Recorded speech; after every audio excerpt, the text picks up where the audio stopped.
I bought the cheapest gun I could find, 40 bucks, to see if this cheap gun can be a concealed carry pistol.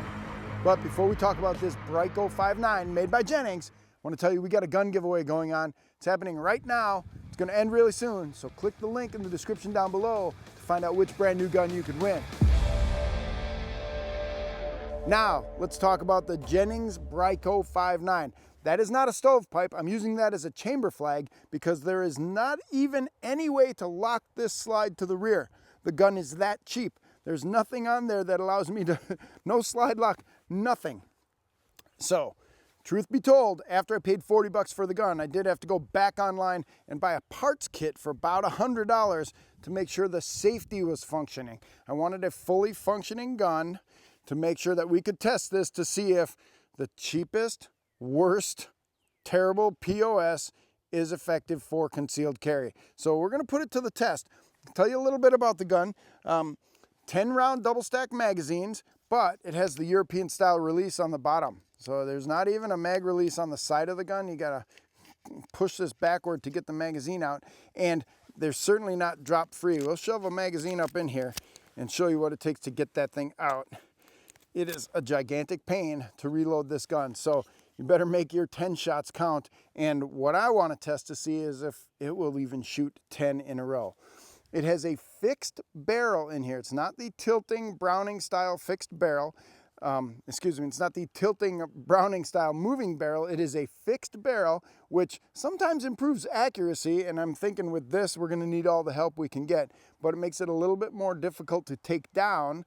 And this operates on a direct blowback principle, so heavy slide to slow down the slide enough to make sure that the gun functions. So I've torn it apart, cleaned it up a little. I didn't put it in an ultrasonic cleaner or anything. Now we're going to test fire this thing, see if we can get 2 full magazines to fire, and maybe then I might call it worthy of being something that I would carry as a self-defense gun. But remember, when you're buying a cheap gun, people are going to ask you, what's your life worth? So we're going to see if we can put 20 rounds downrange. Here we go. Safety off, up on target. Let's see if we can get some hits.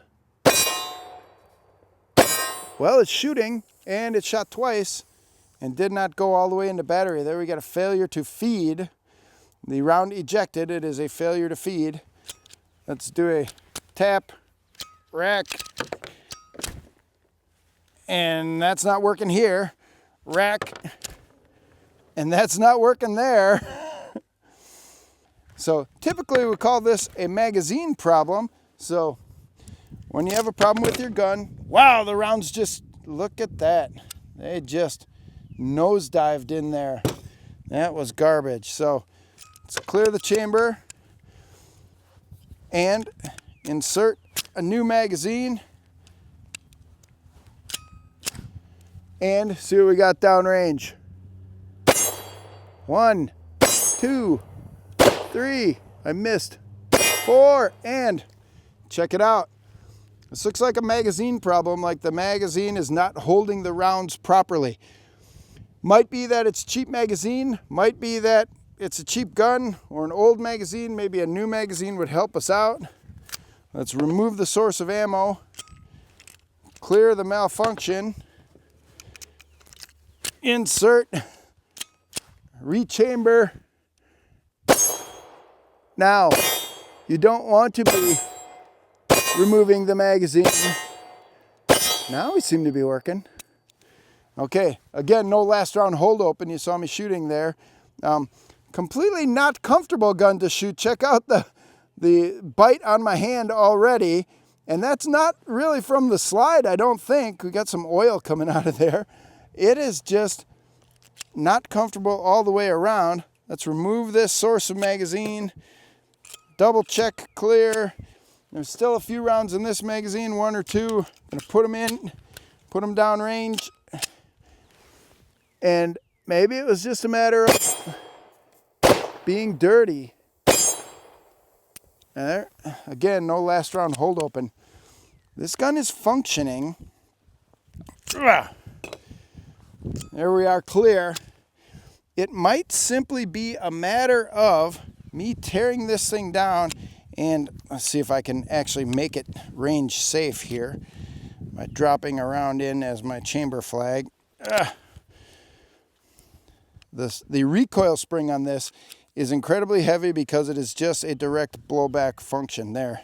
So now we got our chamber flag so that it's locked open.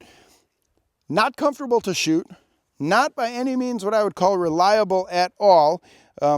A problem somewhere in there, I'm assuming with the magazine, that it wasn't allowing the rounds to come up. The nose were catching and then they were not feeding in there properly. We had a failure to fully eject. We had failures to feed. We had failures to go into battery. And it just hurts to shoot. It's just not good. Not good by any stretch of the imagination. It's heavy because it's got a solid steel, stainless steel slide, and it's a steel framed gun. There's no last round hold open. It shoots accurately enough. I was hitting with my typical degree of accuracy about 75%. I'm feeling good about that.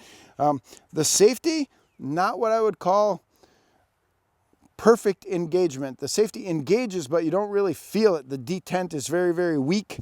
And the trigger pull, oddly enough, is good. It's clean and crisp. But the trigger mechanism I saw when I took these side plates off was just ugly. It was something I'd never seen before. And all the trigger parts, the trigger mechanism parts, are held in by this side plate. So primer strike is really solid from this Brico 5.9. The firing pin is extra heavy duty inside there and a pretty stout firing pin spring.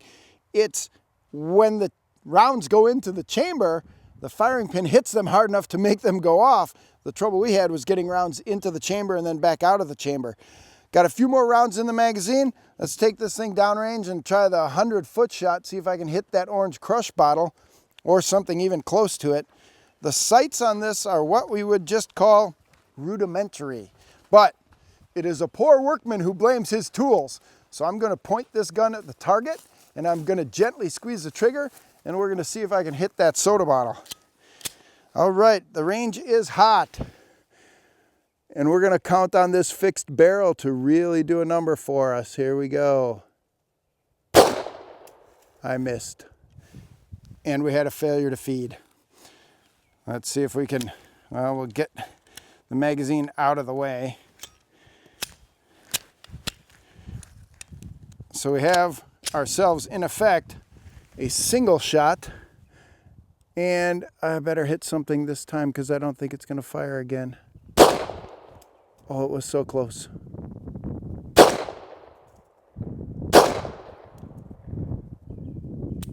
And no more bullets. Well, I couldn't put rounds on target at 100 feet. Gun is clear. The Jennings Brico 5.9. So if you're going to spend $150 on a gun, save your money for another couple of months and buy a better gun. This thing is not something I would recommend to carry as a concealed carry firearm. I bought it on a whim just to see what it would do, and it's not doing very much. You're pulled over by the police and you're carrying concealed. Do you need to do anything special in this scenario? Like tell the officer you have a gun. Click this video right next to me and I'll break down that scenario step by step on what you should do.